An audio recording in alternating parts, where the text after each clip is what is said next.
gagawa tayo ng pastillas. And syempre may bonus video tayo para sa pastillas na may fillings at flavored pastillas na may kulay.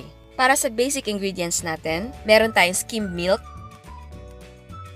condensed milk, and white sugar. At para naman sa fillings natin, ito'y optional lang. Meron tayong marshmallows, chocolates, and peanuts.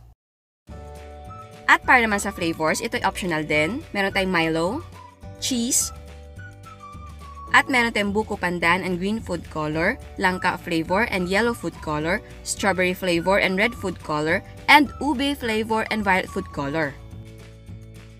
Ang unang gagawin natin ay plain na pastillas. Walang fillings at walang flavor. So in a bowl, combine natin ang skim milk at condensed milk.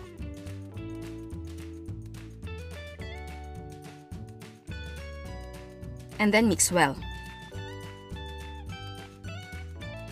At this point, mas maganda na gamitin natin yung ating mga kamay sa paghalo. Gumamit ako ng gloves at naglagay ako ng konting oil para hindi dumikit yung mixture. Masahin natin pero wag natin i-over ang pagmasa kasi titigas. Basta nakita mong nahalo na mabuti, okay na yon. Kapag ang mixture ay sobrang lambot, mag-add ng skim milk. At kapag dry naman, mag-add ng condensed milk.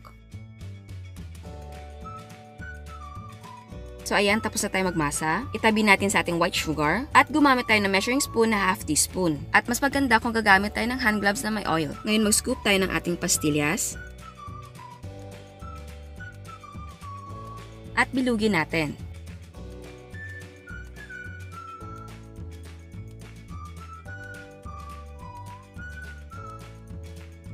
At pagulungin natin sa white sugar. And then repeat steps for the remaining pastillas.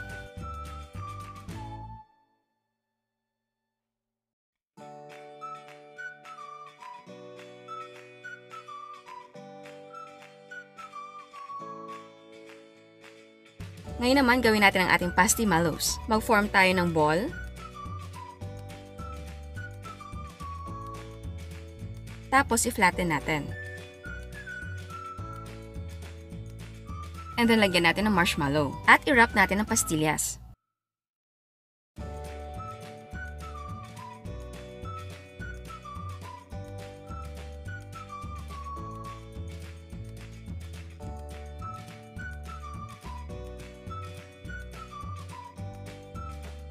Ayan, nasil na natin. And then, i-coat natin ng white sugar.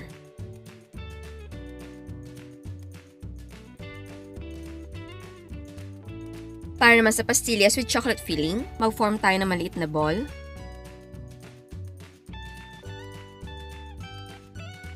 I-flatten natin.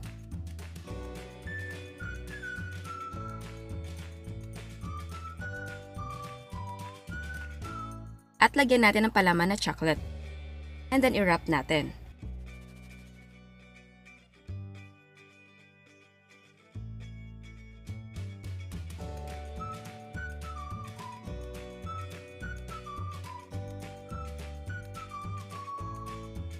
At pagulungin natin sa white sugar.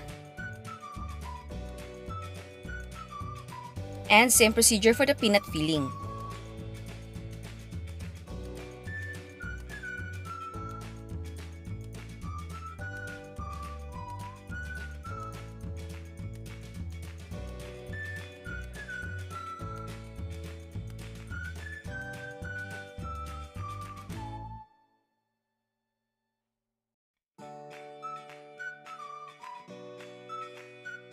Para naman sa flavored pastillas or Milo Pastillas, gagamit ako ng buttermilk kasi naubusan na ako ng skim milk. Pero pwedeng gumamit ng any powdered milk. In a bowl, i-combine natin ang condensed milk and Milo powder. Mix well. Add buttermilk. And mix well.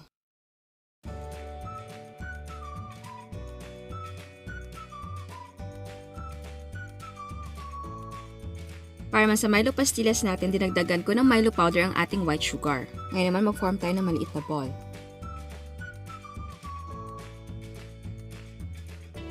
At pagulungin sa Milo powder sugar. Ngayon naman, gawin natin ang Milo Pastimallows.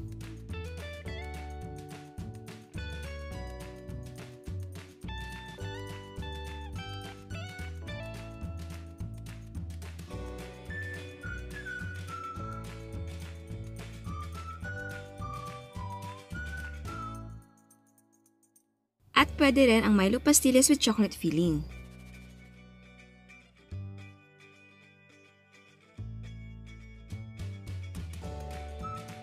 Gawin naman natin ang ube pastillas. In a bowl, combine condensed milk, ube flavor, and violet food color. Mix well. Add buttermilk. And then mix well.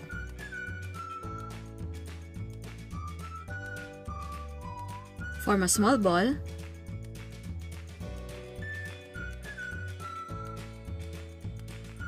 At pagulungin sa white sugar.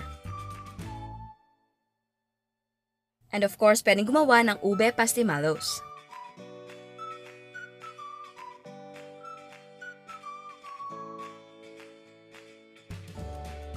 Gagawa naman tayo ng strawberry pastillas. Same procedure with the ube pastillas.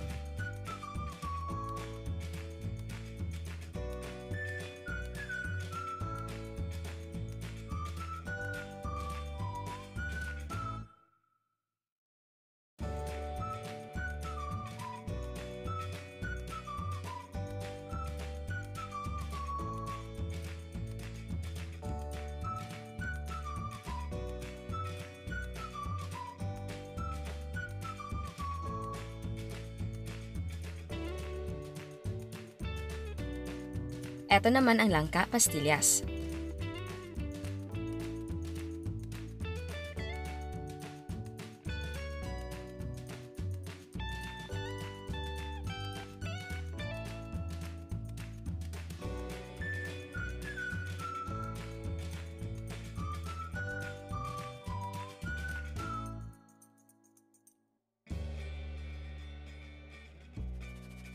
Ito naman ang bukopandan pastillas.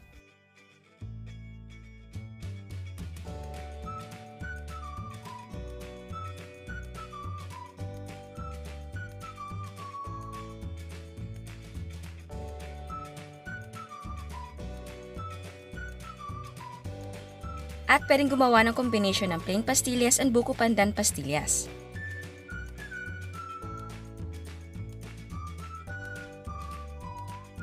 At eto naman ang ating cheese pastillas. Combine condensed milk and yellow food color. Mix well. Add grated cheese and mix well. Add buttermilk and then mix well.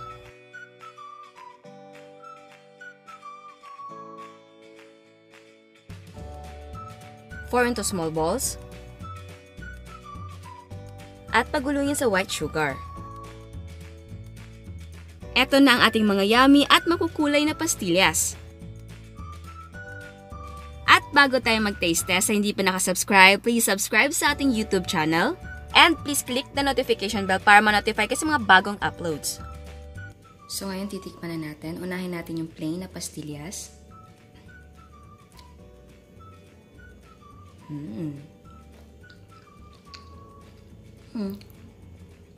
Chewy siya and hindi siya ganun katamis ha. Hindi siya yung parang nakakaumay na tamis. Hindi, yung parang very very light para sa akin na. Very light yung tamis. Parang hindi ka matatakot kumuha ng isa pa. Kasi parang hindi siya ganun katamis. Subukan naman natin yung may chocolate sa loob.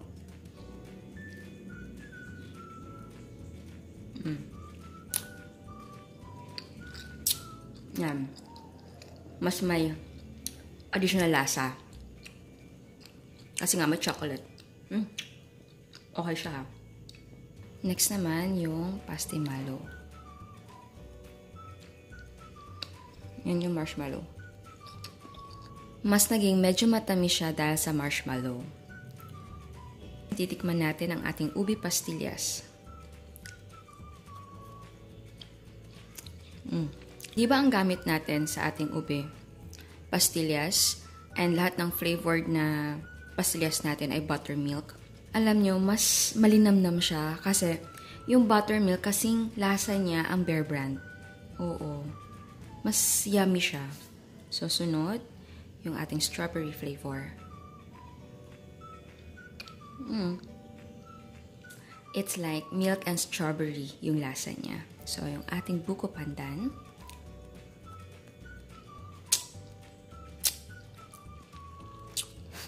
Ang hirap ang salita. Yan. Bukopandan talaga na may milk. Ito naman yung langka natin.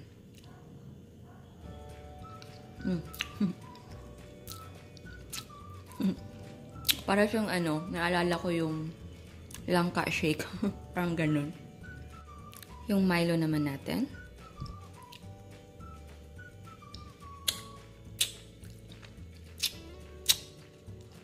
The Milo flavor is fine, pero nakukulangan ako sa lasa ng Milo. Siguro konting dagdag pa ng Milo powder. And our cheese. Ang sarap. Milk and cheese. Weird, pero masarap siya, promise. Masarap na combination ng cheese and yung pastillas natin. Sa ginawa natin, ang gustong-gusto ko, yung ating ube, ang ating cheese, and ang ating marshmallow and chocolate na may filling. At pwede natin siyang ipack ng ganito. Ayan.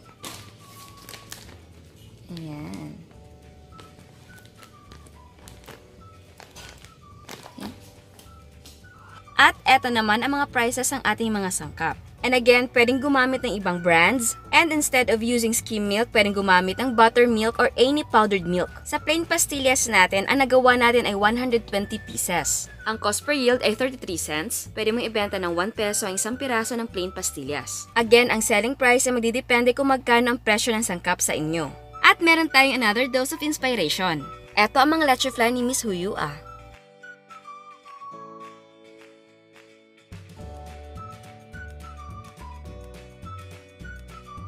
Ito naman ang mga ground floats ni Miss Jackie.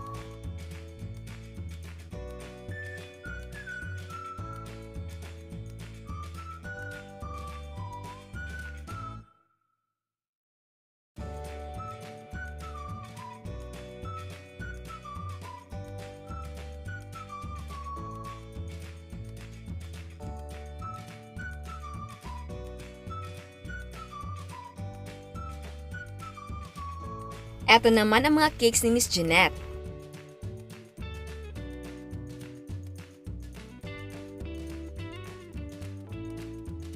Ito naman ang egg tarts ni Miss Josie.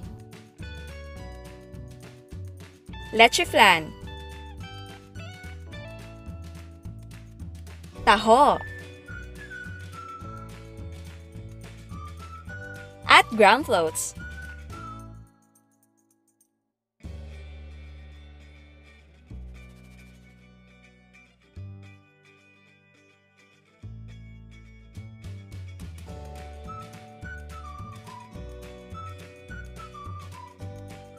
Again, salamat at lagi yung sinusubukan ng mga recipe natin. Kaya mas lalo akong ginaganahan magluto. So please subscribe sa ating YouTube channel and please click the notification bell para ma-notify kayo sa mga bagong uploads. And please like our Facebook page and follow us on Instagram. Thank you!